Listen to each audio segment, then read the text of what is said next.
ആരെയും ഭയപ്പെടുത്തുന്ന നോട്ടവും ഭാവവും, കണ്ടാൽ കരിപുരണ്ട രൂപം. എന്നാൽ നമ്മൾ മലയാളികൾക്ക് ഇവൻ വെറുമൊരു ഓന്ത് അണ്ണൻ.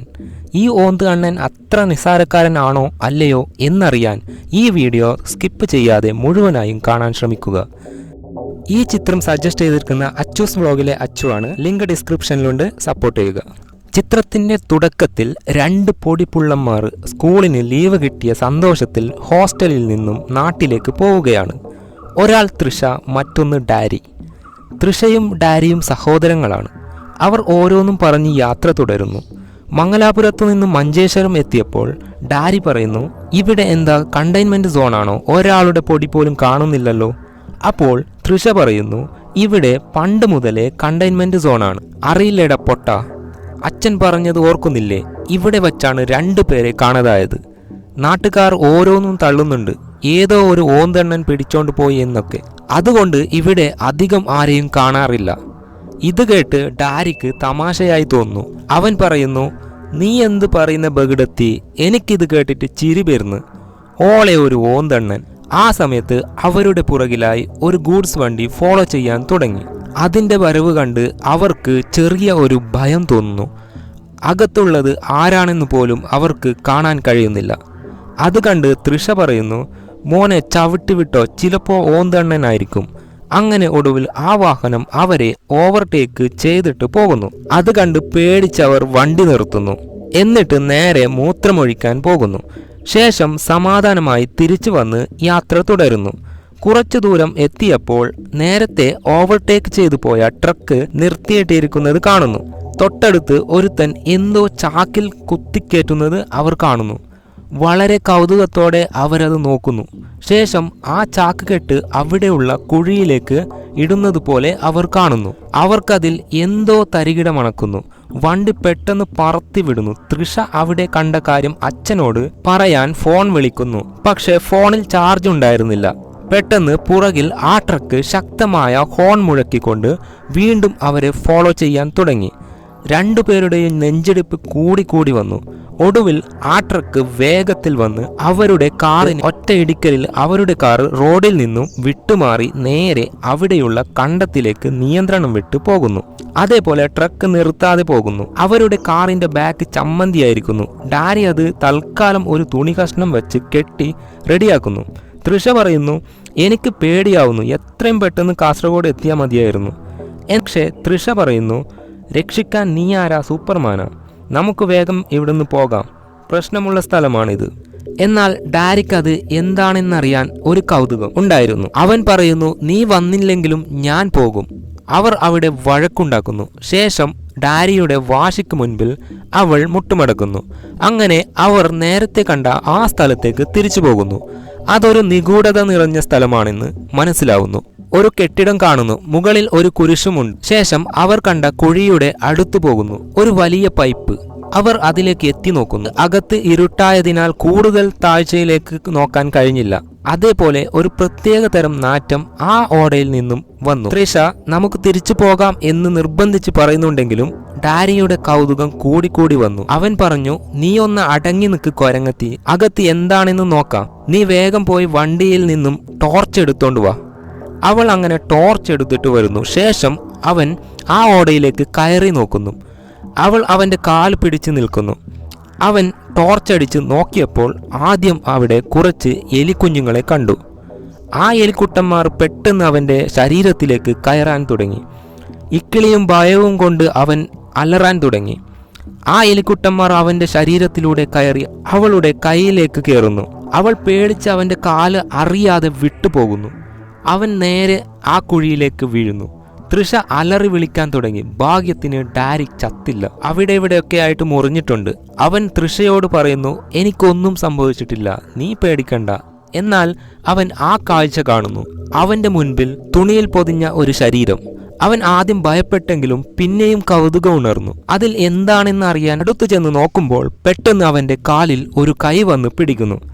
അവൻ പേടിച്ച് അലറി വിളിക്കുന്നു. അവൻ്റെ കാലിൽ പിടിച്ചത് എന്താണ്, ആരാണ് എന്നറിയാൻ അവൻ വീണ്ടും കൗതുകം തോന്നി നിലത്തുള്ള ചുരുട്ടിവച്ച ബാണ്ടക്കെട്ട് അഴിച്ചു മാറ്റുന്നു. അപ്പോൾ അതിൽ ഒരു വെളുത്ത പയ്യൻ ഭയത്തോടെ വെപ്രാളപ്പെടുന്നത് കാണുന്നു. അവൻ എന്തോ പറയാൻ ശ്രമിക്കുന്നുണ്ടെങ്കിലും ശബ്ദം പുറത്തു വരുന്നില്ല. ഡാരി അവൻ്റെ ബാക്കിയുള്ള തുണി ഊരി മാറ്റുന്നു. അപ്പോൾ ആ കാഴ്ച കണ്ട് അവൻ്റെ കിളി പോകുന്നു.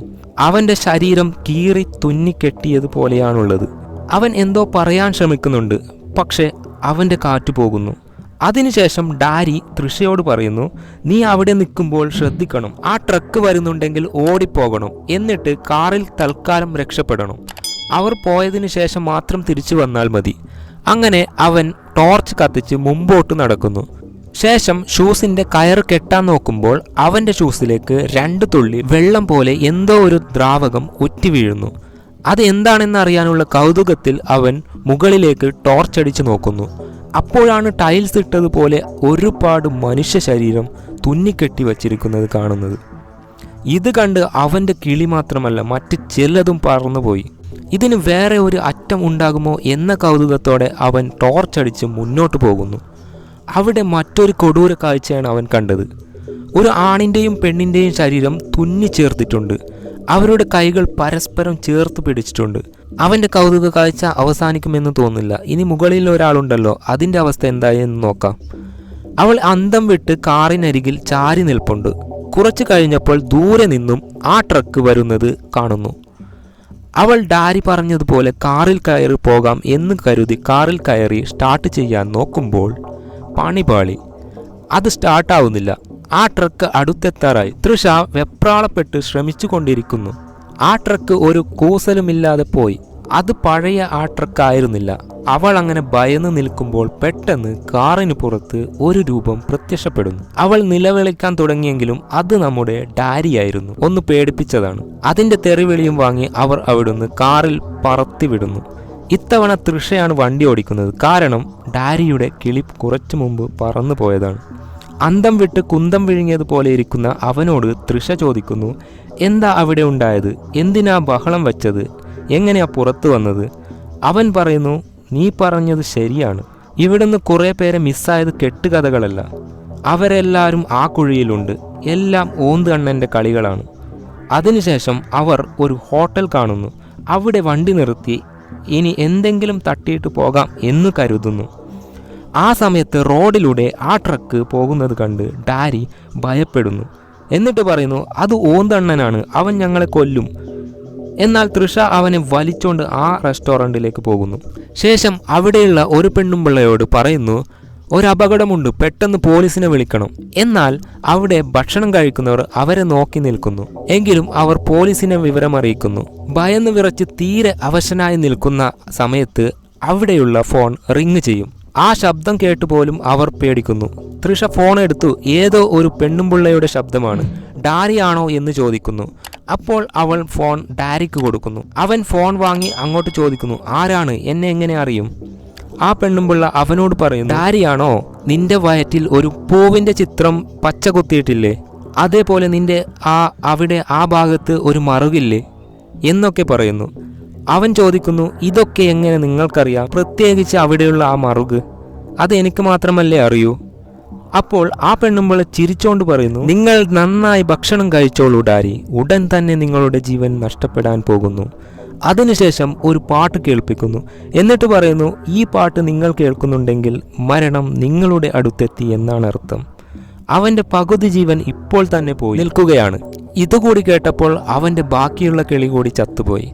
അവൻ തിരിച്ച് പച്ച തെറി വിളിക്കുന്നു, വച്ചിട്ട് പോടി അങ്ങനെ അവൻ ഫോൺ കട്ട് ചെയ്യുന്നു. ആ സമയത്ത് അവിടേക്ക് പോലീസ് എത്തുന്നു. ഡാരി അവൻ്റെ കൗതുക കാഴ്ചകളെക്കുറിച്ച് പോലീസിനോട് വിവരിക്കുന്നു. എന്നാൽ പോലീസ് അത് വിശ്വസിക്കുന്നില്ല. അന്നേരം ആ ഹോട്ടൽ ഉടമ അവിടെ വരുന്നു. എന്നിട്ട് ആ പെണ്ണുമ്പിള്ള പറയുന്നു, പുറത്തുള്ള കാർ നിങ്ങളുടേതല്ലേ? ആരോ വന്നിട്ട് ആ കാറിലുള്ള വസ്ത്രങ്ങളൊക്കെ പുറത്ത് വലിച്ചിട്ട് ഒരു സൈക്കോനെ പോലെ മണപ്പിച്ച് നോക്കുന്നുണ്ടായിരുന്നു.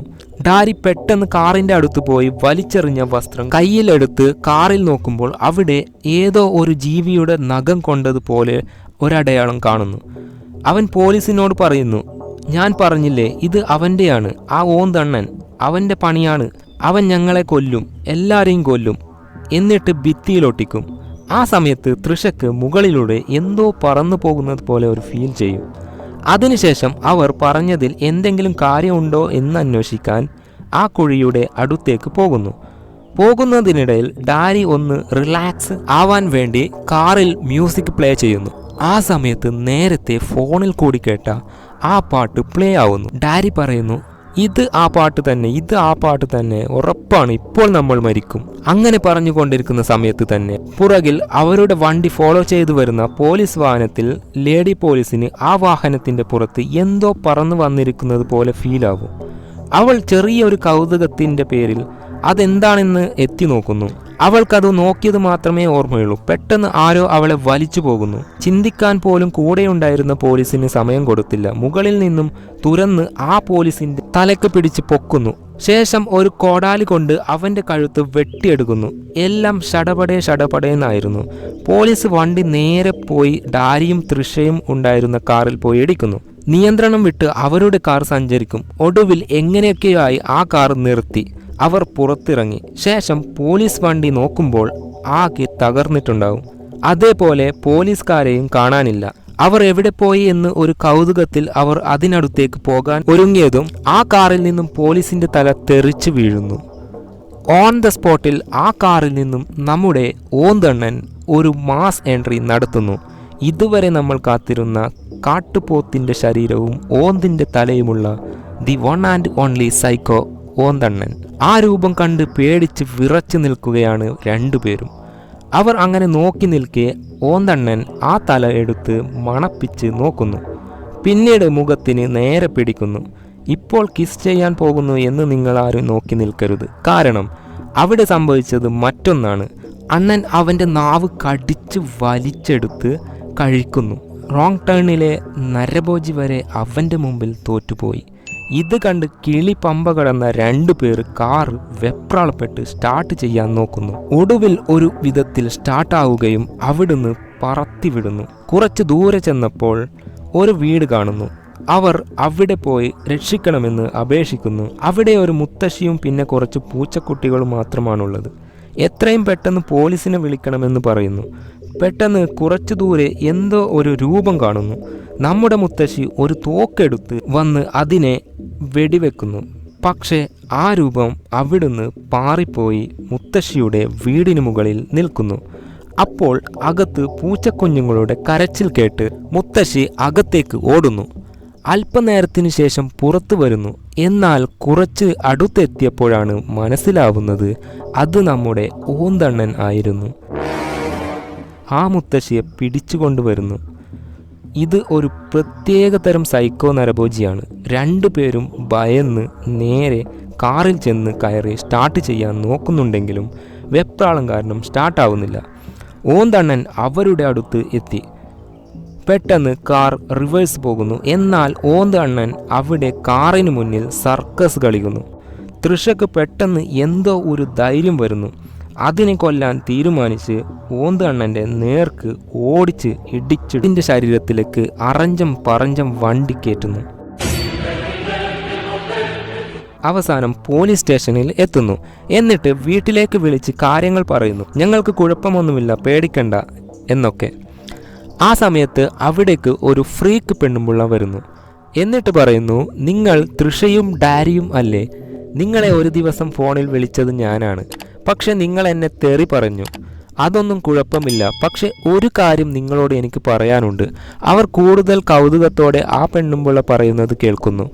ഓരോ 23 വർഷം കഴിയുമ്പോൾ 23 ദിവസത്തേക്ക് മനുഷ്യരെ പച്ചക്ക് തിന്നാൻ വരുന്ന അവൻ്റെ പഴയ പേര് ജീപ്പേഴ്സ് ക്രീപ്പേഴ്സ് എന്നാണ്. എന്നാൽ ഇവിടെ കേരളത്തിൽ അവൻ ഓന്തണ്ണനാണ്.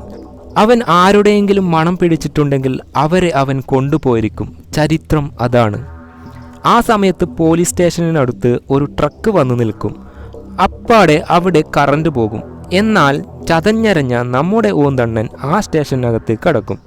കറണ്ട് ഇല്ലാത്തതിനാൽ ഒരു പോലീസ് ഓഫീസർ ടോർച്ചടിച്ച് അകത്ത് മെഴുകുതിരി കത്തിക്കാൻ പോകും.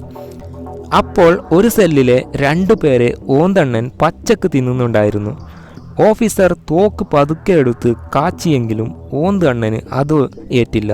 എല്ലാവരും അവിടെ എത്തുന്നു. പെട്ടെന്ന് മുകളിൽ നിന്നും അണ്ണൻ പറന്നു വന്ന് ഓഫീസറിന്റെ ഹൃദയം ചുഴന്നെടുക്കുന്നു. ശരീരത്തിന്റെ ഹൃദയം പറഞ്ഞു പോയ ഭാഗം കണ്ട് എല്ലാവരും കോരിത്തരിച്ചു നിൽക്കുന്നു. ഓന്തണ്ണന്റെ നേരെ പടക്കം പൊട്ടിച്ചെങ്കിലും അത് പോയി കഴിഞ്ഞിരുന്നു. ഫ്രീക്ക് പെണ്ണുമ്പുള്ള ഡാരിയെയും കൊണ്ട് ഓടി ഒളിക്കാൻ ശ്രമിക്കുന്നു. എന്നാൽ ഓന്തണ്ണൻ മുന്നിൽ എത്തുന്നു. അവർ പേടിച്ച് നിൽക്കുന്ന സമയത്ത് ഫ്രീക്കെത്തി അവരോട് ഓടിപ്പോകാൻ പറഞ്ഞിട്ട് അവൾ അവിടെ നിൽക്കുന്നു. ഓന്തണ്ണൻ അവളുടെ അടുത്ത് വന്നിട്ട് കഴിക്കാൻ നോക്കുന്നു. എന്നാൽ അവൾ ഭയപ്പെടാതെ നിൽക്കുന്നു. ഓന്തണ്ണൻ അവളെ നക്കാൻ തുടങ്ങുന്നു. എന്നാൽ ഒരു തരത്തിലും ഭയപ്പെടാതെ അവൾ അവിടെ നിന്നത് കൊണ്ടാവും ഓന്തണ്ണൻ നേരെ തൃഷയുടെയും ഡാരിയുടെയും പുറകെ ഓടുന്നു. അവർ ഒരു റൂമിൽ ഡാരി ജനാലയിലൂടെ ഇനി ഓന്തണ്ണൻ വരുന്നുണ്ടോ എന്ന് നോക്കുന്നു. എന്നാൽ തൃഷ കണ്ണാടിയിൽ നോക്കി ഇൻസ്റ്റാഗ്രാമിൽ റീൽസ് ചെയ്തിട്ട് കുറേയായി, നാട്ടിലെത്തിയിട്ട് ചെയ്യാം എന്ന് വിചാരിച്ച് നിൽക്കുന്നു. എന്നാൽ അതേ കണ്ണാടിയുടെ മറുവശത്ത് നമ്മുടെ ഓന്തണ്ണൻ മണം പിടിക്കുന്നുണ്ടായിരുന്നു. പെട്ടെന്ന് ആ മിറർ പൊട്ടിച്ച് അവരുടെ മുന്നിലെത്തി രണ്ടുപേരെയും കഴുത്തിന് പിടിക്കുന്നു. ശേഷം രണ്ടുപേരെയും നക്കി നോക്കിയിട്ട് തൃഷയെ വലിച്ചെറിയുന്നു. എന്നാൽ ഡാരിയെ വിട്ടില്ല. പുറത്ത് പോലീസുകാർ തോക്കും ചൂണ്ടി വളഞ്ഞു നിൽക്കുന്നു.